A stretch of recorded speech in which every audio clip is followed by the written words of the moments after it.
भारतीय शिक्षा से सदा से जुड़ा रहा हूँ। गुरु मैं एकलव्य को भी जानता हूँ, जिन्होंने अपने गुरु के कहने से अंगूठा दे दिया। तो और हम लोगों के उस्ताद को हम लोग कितनी इज्जत देते हैं ये आप भी जानते हो, मैं भी समझता हूँ। फिर डंडा क्यों? और किसी भी मनुष्य मानवता पे जुल्म होगा तो मैं वहाँ खामोश नहीं रह सकता।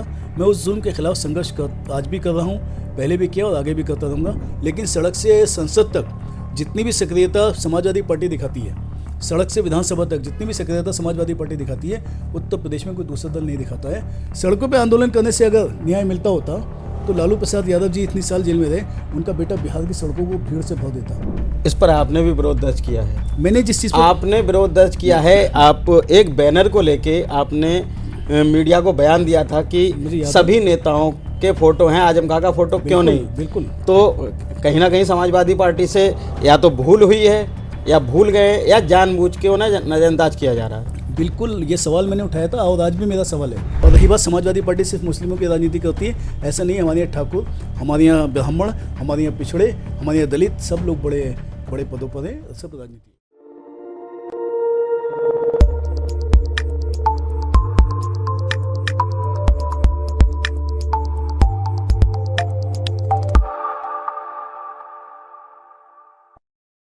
मैं अकेला ही चला था 92 मंजिल, मगर लोग साथ आते गए, कारवां बनता गया। कुछ ऐसी ही शख्सियत है हमारे साथ आज, जिनका नाम है हैदर अली। छात्र नेता रहे हैं, छात्र राजनीति की है, समाजवादी पार्टी के जिला उपाध्यक्ष हैं और अभिभावकों के लिए संघर्ष करते रहे हैं, छात्रों के लिए संघर्ष करते रहे हैं। एक ऐसी शख्सियत जो किसी परिचय की मोहताज नहीं है। जो मैंने अभी शेर पढ़ा था वो सिर्फ इसलिए था कि हैदर अली वो नाम है जो किसी भी संघर्ष के लिए जब अकेले निकलते हैं तो इनके साथ लोग जुड़ते चले जाते हैं और कारवां बनता चला जाता है। बात करेंगे हम हैदर अली से, उनके छात्र जीवन के संघर्षों की, समाजवादी पार्टी को लेकर इनसे बात करेंगे, अखिलेश यादव के बारे में क्या सोच है इसके बारे में बात करेंगे। बहुत सारी बातें जो हमारे जहन में हैं, हमारे दर्शकों के जहन में हैं, उन बातों का जवाब हम लेंगे हैदर अली साहब से। तो मिलते हैं हैदर अली जी से। बहुत बहुत स्वागत है आपका हमारे चैनल में। बहुत बहुत शुक्रिया तमाम आपको और आपकी नापतोल टीम को मेरी तरफ से आपका बहुत धन्यवाद कि आपने मुझे इस योग्य समझा। और सबसे पहले जानना चाहेंगे हैदर अली साहब, जिस तरह से आप के बारे में मशहूर है कि आप छात्र नेता रहे और आपने अपने छात्र जीवन में एक ऐसा फैसला बरेली कॉलेज में कराया जो कि आज भी मिसाल है। एक चीफ डॉक्टर हुआ करते थे जोगा सिंह होटी जी, जिनके बारे में फेमस था कि वो थोड़ा अलग मिजाज के हैं और डंडे वाली नीति चलती थी, उसके लिए आपने संघर्ष किया। तो क्या था पूरा मामला? देखिए, छात्र छात्राओं को मेरा ये मानना है, सदा से गुरुओं का और छात्र छात्राओं का रिश्ता बहुत पवित्र माना जाता है।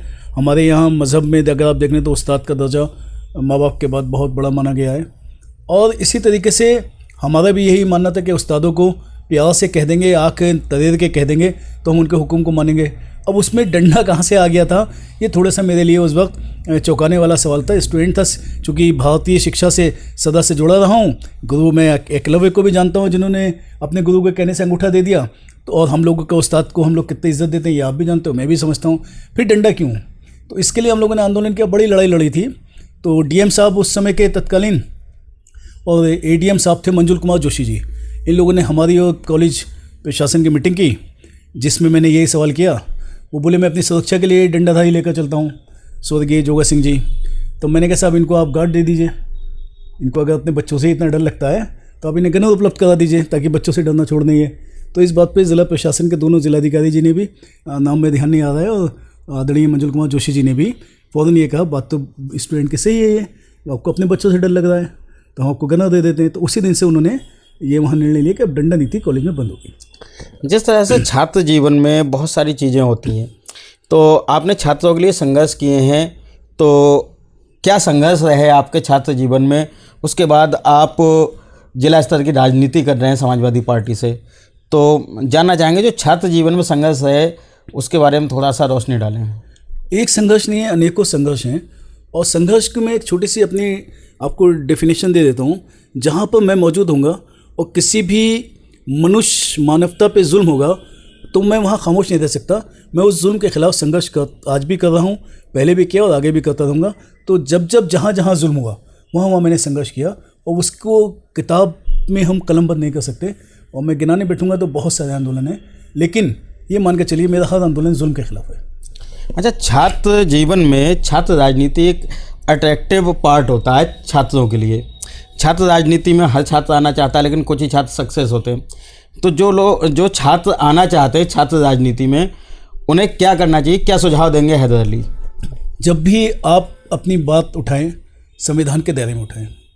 संविधान ने जो आपको अधिकार दिया है, उसी अधिकार के तहत आंदोलन करें, उसकी सीमा को पार ना करें। मैं युवाओं से भी, छात्रों से भी और आज के नेताओं से भी अपील करूंगा, जब भी छात्र छात्रों पे कहीं जुल्म हो तो उनका धर्म जाति देखे बिना सिर्फ ये देखना कि उनके साथ अत्याचार हो रहा है और इस अत्याचार का हमें मुखालफत करना है। इस उद्देश्य से जब आप करेंगे तो आपके पीछे सब धर्म के छात्र खड़े हो जाएंगे और सफलता आपके कदम चूमेगी। अभी हाल ही में 4-6 दिन पहले एक घटना हुई है जिसमें 2 छात्र संगठन आपस में भिड़ गए। मैं नाम नहीं लूँगा, लेकिन आप भी समझते हैं, जो छात्र संगठन आपस में भिड़े हैं, फायरिंग का आरोप लगाए, उस पर क्या कहेंगे? क्या छात्र राजनीति में इस तरीके की बातें सही हैं? देखिए, आप छात्र राजनीति को पूरे हिंदुस्तान की या पूरी दुनिया की छात्र राजनीति जब देखेंगे तो इस तरीके की बीच बीच में घटनाएं होती रही हैं और कई बार मनगढ़ंत आरोप भी लगाए जाते हैं। तो ये जांच का विषय है, ये पुलिस प्रशासन जांच करेगा कि फायरिंग हुई या नहीं हुई है, लेकिन ऐसी घटनाएं होती रहती हैं। मगर मेरा मानना है जो लोग ऐसी घटनाओं में लिप्त हो जाते हैं, चाहे वो किसी भी दल के हों, हमारे हों या कुछ दूसरे दल के, वो लोग बहुत आगे तक नहीं जा पाते हैं। जो जेन्युइन आंदोलन करते हैं वो कहीं भी पहुँचें, कहीं ना कहीं सफलता जरूर उनके कदम चूमती है। अच्छा, बात करें जिले की राजनीति की, तो समाजवादी पार्टी इस समय जो संघर्ष की लिए जानी जाती थी, वो संघर्ष कहीं नज़र नहीं आ रहा है बरेली की समाजवादी में। तो क्या कारण है कि वो संघर्ष से दूर हो गई है? नहीं, पार्टी संघर्ष से दूर नहीं हुई है। पार्टी के कुछ नेताओं का ऐसा मानना है जो कि हम लोग जन जन में जा रहे हैं, पंचायतें चला रहे हैं और भी चीज़ें कर रहे हैं, तो इसलिए अभी सड़क पर संघर्ष की आवश्यकता नहीं है। लेकिन सड़क से संसद तक जितनी भी सक्रियता समाजवादी पार्टी दिखाती है, सड़क से विधानसभा तक जितनी भी सक्रियता समाजवादी पार्टी दिखाती है, उत्तर प्रदेश में कोई दूसरा दल नहीं दिखाता है। वही सफिशिएंट अपने आप में है। बाकी समय समय पर व्यक्तिगत रूप से पार्टी के लोग, जैसे अगर आप मेरा ही नाम लेंगे तो अभी पिछले 1 महीने में ही मैंने 4 बार सड़क पर उतर कर आंदोलन किया। तो आंदोलनरत है पार्टी, अपने अपने स्तर पर सब लोग आंदोलनरत हैं। बस सड़क से संसद तक जनता की आवाज़ उठाते हैं। ये जानते हैं माननीय राष्ट्रीय अध्यक्ष जी कि जो शासक है वो किस समय क्या निर्णय ले लें, इसकी किसी को पता नहीं रहता है। तो वो जानते हैं कि अपने लोगों को बचाना है।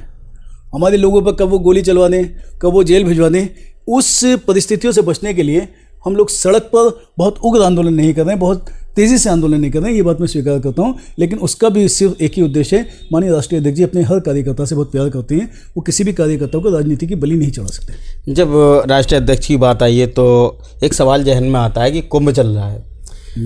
कुंभ के दौरान मुलायम सिंह यादव जी की एक प्रतिमा लगाई गई है कुंभ में, लोग पूज रहे हैं, लेकिन अखिलेश यादव ने उस प्रतिमा से भी दूरी बना रखी है। जो उसका अनावरण हुआ वो माता प्रसाद पांडे जी ने किया, लेकिन वो अभी तक उस प्रतिमा के पास भी नहीं है। क्या ये कुंभ ना जाना मुस्लिम वोटरों के खिसकने का डर है? देखिए, आपके बहुत शानदार सवाल होते हैं और मैं आपके हर सवाल को सम्मान भी दे रहा हूँ, इस सवाल का भी सम्मान कर रहा हूँ। लेकिन इस सवाल में एक आत्मिक रूप से एक रूहानियत की कमी है। उस रूहानियत को मैं थोड़ा सा आपकी तरफ ले जाता हूँ। पिता और पुत्र कभी अलग नहीं हो सकते, ना जीते जी ना मरने के बाद। वो अगर अपने पिता की मूर्ति का स्वयं अनावरण करते कुंभ में, तो आप लोग ये सवाल करते हैं क्या कोई और नेता नहीं मिला था? ये खानदानी परंपरा और नस्लीय राजनीति का आरोप लगाते। उन्होंने उस नस्लीय राजनीति को तोड़ा है और अपने पिता की मूर्ति को आदरणीय माता प्रसाद पांडे जी से अनावरण कराया, कौमी एकता का संदेश दिया कि एक पीडीए के नेता को, अगड़ी जाति के नेता से मूर्ति का अनावरण कराकर एक हिंदुस्तान की राजनीति को, उत्तर प्रदेश की राजनीति को एक एकता का संदेश दिया। तब ये सवाल कि वो वहाँ क्यों नहीं गए? नहीं, तो सवाल तो अब भी ये बनता है, चलिए माता प्रसाद पांडे जी ने अनावरण किया, इस चीज़ को मान लेते हैं, लेकिन अखिलेश यादव की कुंभ से दूरी का कारण क्या है? क्या मुस्लिम वोट खिसकने का डर सता रहा है कि अगर मैं वहाँ जाता हूँ तो मुस्लिम वोटर नाराज़ हो जाएगा? देखिए, अगर आप मैं एक्चुअली बहुत ज़मीनी बात करता हूँ, ज़मीनी इंसान हूँ, छोटा सा इंसान हूँ। हैदर अली से लेकर उत्तर प्रदेश और हिंदुस्तान का हर मुसलमान जानता है कि अखिलेश यादव जी हिंदू हैं, राहुल गांधी जी हिंदू हैं, विपक्ष के नेता जितने भी हैं मोस्टली वो हिंदू हैं। वही मुसलमान उनकी जय जयकार करता है सड़कों पर, उनके लिए लाठी खाता है, उनके लिए खून बहाता है।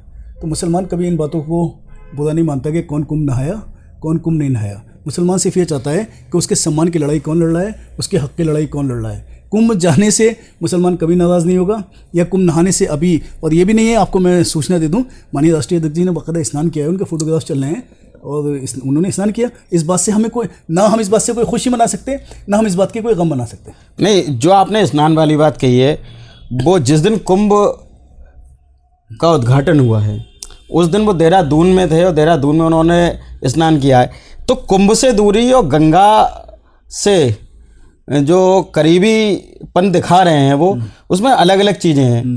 अगर गंगा स्नान ही करना था तो कुंभ भी जा सकते थे, लेकिन देहरादून जाके स्नान करना, ये अलग अलग चीज़ें हैं। तो इसमें यह है कि कुंभ से दूरी और गंगा से करीब, ये चीज़ समझ में नहीं आ रही। देखिए, माननीय राष्ट्रीय अध्यक्ष जी के पिताजी का स्वर्गवास हुआ जी, तो भी हिंदू धर्म में बहुत सारे रीति रिवाज हैं, उसमें 13वीं भी एक मुख्य रीति रिवाज में आता है। तो उन्होंने 13वीं नहीं मनाई जी, एक संदेश दिया कि गरीब लोग कैसे 13वीं मनाएंगे, तो इस परंपरा को हम समाप्त करते हैं अपनी तरफ से। तो कई बार आडंबर जो होते हैं, दिखावा, कोई ज़रूरी नहीं है कि हम कुंभ वाले दिनों में एक निश्चित तारीख पर ही कोई वो गंगा स्नान करें। वो आडंबर रहित इंसान है, आडंबर रहित उन्होंने स्नान किया, उनको दिखाना नहीं था किसी को कि मुझे स्नान करना है या नहीं करना है। कुंभ में जाकर के मैंने कुंभ के नंबर बढ़ा लिए, घटा लिए। कुंभ की बात आप कर रहे हैं तो मैं आपकी संज्ञान में लाना चाहता हूँ कि अभी पिछले 2 दिन पहले मैं बहुत सारे यूट्यूब चैनल देख रहा था कि वहाँ पे कई साधु संतों ने कुंभ की इस बार की व्यवस्था की बड़ी आलोचना कर रहे हैं। कुछ लोग धरने पर भी बैठे हैं, भले मीडिया ना दिखाए लेकिन लोगों को पता है धरने पर बैठे हैं, हमने देखा है, चैनल्स पर ही देखा है, यूट्यूब चैनल्स पर ही देखा है। और वो याद कीजिए आजम खां साहब, जिन्होंने कुंभ की कैसी व्यवस्थाएं की थी। आज वही साधु संत उन आजम खां को याद कर रहे हैं कि जिन्होंने समाजवादी पार्टी सरकार में कुंभ की शानदार व्यवस्थाएं की थी। तो ये हमारे देश की कौमी एकता है कि एक मुस्लिम नेता कुंभ की इतनी अच्छी व्यवस्थाएं करता है कि आज साधु संतों को से याद करना पड़ रहा है। बात करें आजम खां की, जब बात आ गई है तो मैं एक छोटी सी चीज़ पूछना चाहूँगा आपसे कि साधु संत तो आजम खां को याद कर रहे हैं, लेकिन कहीं ना कहीं अखिलेश यादव आजम खां को भूल गए हैं, इस पर क्या कहेंगे? नहीं, ये देखिए, अब मैंने अब मुझसे एक मतलब सवाल हुआ था, ये जो संविधान है, कानूनी लड़ाई कानून से लड़ी जाएगी। अगर आप लोग या जो लोग ये कहते हैं कि समाजवादी पार्टी या समाजवादी पार्टी के नेतागण माननीय आजम खान सबको भूल गए हैं, क्या चाहते हैं वो सड़कों पे आंदोलन करें। सड़कों पे आंदोलन करने से अगर न्याय मिलता होता तो लालू प्रसाद यादव जी इतनी साल जेल में रहे, उनका बेटा बिहार की सड़कों को भीड़ से भर देता। सड़कों पे लड़ाई नहीं लड़ी जा सकती, ये लड़ाई कानून में अदालत से लड़ी जा रही है। तमाम वकीलों की व्यवस्था, वकीलों का पैनल समाजवादी पार्टी की तरफ से माननीय आजम खां की लड़ाई लड़ रहा है। नहीं, इस पर आपने भी विरोध दर्ज किया है। मैंने जिस चीज़ आपने विरोध दर्ज किया है, आप एक बैनर को लेके आपने मीडिया को बयान दिया था कि सभी नेताओं के फोटो हैं, आजम खां का फोटो क्यों नहीं? बिल्कुल। तो कहीं ना कहीं समाजवादी पार्टी से या तो भूल हुई है या भूल गए या जानबूझ के उन्हें नज़रअंदाज किया जा रहा है। बिल्कुल, ये सवाल मैंने उठाया था और आज भी मेरा सवाल है। मैं कभी अपनी बात को पीछे नहीं लेता हूँ। जो लोग समाजवादी पार्टी के लोकल स्तर के लीडरान हैं, बरेली के लीडरान हैं, उनको ये ध्यान रखना चाहिए कि एक आजम खां साहब समाजवादी पार्टी का एक स्तंभ है, जिसका उदाहरण है कि आजम खां साहब जेल में हैं, लेकिन स्टार प्रचारक जो अभी ये मिल्कीपुर में चुनाव हो रहे हैं, स्टार प्रचारकों में आजम खां साहब का नाम है। तो आजम खां साहब का नाम है, इसका मतलब कहीं ऊपर से तो उनको नज़रअंदाज करने की कोई संदेश है नहीं, न ऊपर से नज़रअंदाज किया जा रहा है। ये लोकल लीडरान की गलती है कि उन्होंने ये समझा पिछले चुनाव में, जिसका परिणाम बरेली लोकसभा शहर में उठाया है, कि उन्होंने ये सोचा कि जो ये मुस्लिम है, वो मुस्लिम लीडर, इनको हम चाहे सम्मान दें या ना दें, इनका वोट हमें मिल ही रहा है। मैंने इस बात का विरोध किया, ऐसा मत करो, इससे पार्टी का नुकसान होगा। और मेरा विरोध सही साबित हुआ। मात्र 34,000 वोटों से लोकसभा हम हारे हैं, सिर्फ इसलिए कि उस समय के जो लीडरान थे बरेली लोकल के, उन्होंने इस मुद्दे को बहुत ज़्यादा ख़राब तरीके से मैनेज किया। कहीं ना कहीं आप ये मानते हैं कि समाजवादी पार्टी मुस्लिम वोटरों को जो है वोट बैंक के रूप में इस्तेमाल करती है, वो मान के चलती है कि हम मुस्लिम वोटरों के पास जाएं या ना जाएं, उनके लिए कुछ करें या ना करें, मुस्लिम वोटर जो है समाजवादी पार्टी को वोट करेगा। समाजवादी पार्टी या किसी एक, मानिए मेरा नाम हैदर अली है, मैं मुसलमान हूँ और मुझसे आपराधिक घटना हो जाती है बाहर सड़क पर, तो इसका ये मतलब नहीं है कि तमाम मुसलमान ही अपराधी हैं। इसी तरीके से समाजवादी पार्टी के अगर 2 या 3 नेता लोकल स्तर पर ये गंदगी फैलाते हैं या ख़राब चीज़ करते हैं, तो इसका ये मतलब नहीं है कि उसकी पूरी समाजवादी पार्टी जिम्मेदार है। कुछ 2-3 लोगों से ये गलती हुई जिसका मैंने विरोध किया। और आप ये देखिए, समाजवादी पार्टी की इससे बड़ी सुंदरता कोई नहीं होगी कि मेरे इतने प्रचंड विरोध के बाद भी, सब कुछ होने के बाद भी, समाजवादी पार्टी में मेरा आज भी वही सम्मान है जो पहले था वही प्यार है जो आज भी था। विरोधाभास मैंने किया क्योंकि यही असली समाजवाद है कि हमें अपनी बात उठाने का पूरा अधिकार देता है। जिस तरह से आपने अभी मिल्कीपुर चुनाव की बात की, स्टार प्रचारक की बात की, तो बात कर लेते हैं मिल्कीपुर चुनाव की, जहां पर समाजवादी पार्टी और कांग्रेस मिलकर चुनाव लड़ रहे हैं, मगर दिल्ली में उनकी राहें अलग अलग हैं। तो क्या इंडिया अलायंस जो है टूटने की कगार पर है, या फिर सिर्फ यूपी के लिए इंडिया अलायंस है और बाकी जगह एक दूसरे का विरोध करेंगे, अपनी ढपली अपना राग? देखिए, माननीय राष्ट्रीय अध्यक्ष समाजवादी पार्टी अखिलेश यादव जी की जो सोच है ना, वो कितनी विशाल और कितनी बड़ी है, उसको समझने के लिए भी हम लोगों को बहुत सारी किताबें पढ़ना होंगी। आप ये देखिए, उत्तर प्रदेश में अगर भाजपा को कोई हरा सकता है तो वो समाजवादी पार्टी। उसके बावजूद माननीय राष्ट्रीय अध्यक्ष जी सबसे बड़ी पार्टी होने के बावजूद भी कांग्रेस का खुली बाहों से समर्थन लिया और समर्थन दिया, अपनी सीटें कांग्रेस को दी, और उसका परिणाम ये हुआ कि कांग्रेस भी आज जो लोकसभा में पिछले चुनाव में लगभग 0 पे थी, दो उनके लोकसभा सदस्य थे, आज वो 9 के करीब पहुंच गए। तो ये हम बलिदान दे सकते हैं, मगर उद्देश्य ये है कि युवाओं को रोजगार मिले, महिलाओं को सुरक्षा मिले, अल्पसंख्यकों को सम्मान मिले, किसानों को उनकी फसल के पूरे दाम मिले। उसके लिए भारतीय जनता पार्टी से लड़ाई है। भारतीय जनता पार्टी से अगर दिल्ली में कोई लड़ सकता है तो आप पार्टी लड़ सकती है। अब उसमें हम सिर्फ इस बात की वजह से उन लोगों को फिर से ये मौका दें कि दिल्ली के नौजवानों के भविष्य के साथ भी भारतीय जनता पार्टी खिलवाड़ कर सके कि हम अपने गठबंधन को वहाँ भी रखें। इस चीज़ को उन्होंने, राष्ट्रीय अध्यक्ष जी ने उस सोच से ऊपर उठे और उन्होंने कहा, जहाँ जो योद्धा भारतीय जनता पार्टी को मजबूती से हराएगा, हम उस योद्धा के साथ हैं, ना कि किसी इस तरीके से कि हम युवाओं के साथ हैं, हम बीजेपी के अगेंस्ट हैं। ऐसा नहीं है कि अगर हम आपके दोस्त हैं तो उस दोस्ती की खातिर हम हिंदुस्तान या दिल्ली के युवाओं का भविष्य दांव पे लगा दें।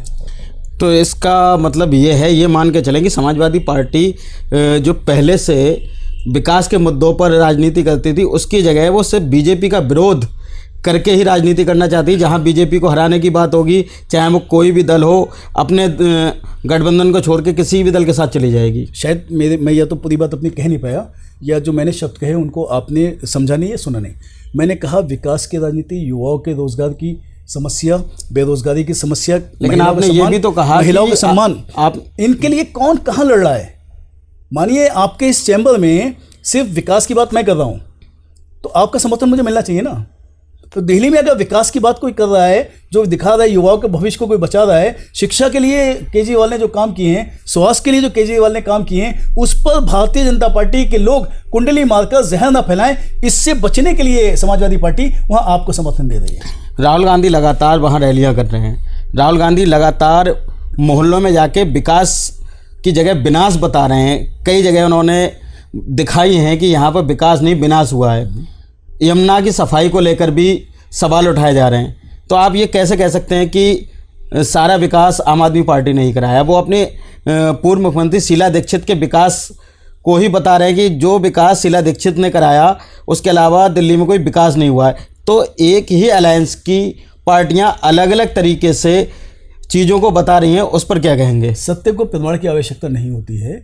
मानिए राहुल गांधी जी अपनी पार्टी को आगे बढ़ाने के लिए ये नहीं कह सकते, जिससे वो चुनाव लड़ रहे हैं वो ये नहीं कह सकते ये मुझसे बेहतर है लेकिन वोट मुझे दो।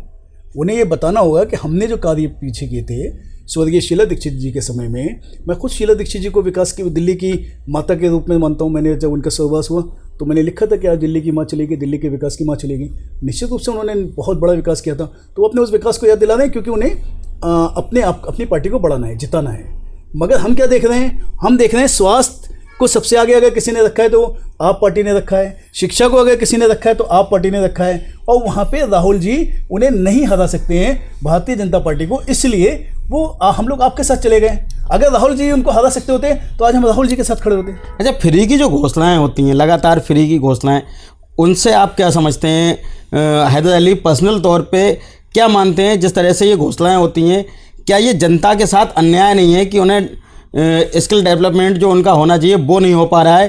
आप फ्री की योजना दे देते हैं, उन्हें फ्री का राशन, फ्री की चीज़ें देने के बाद कहीं ना कहीं व्यक्ति को आप कमज़ोर नहीं कर रहे हैं?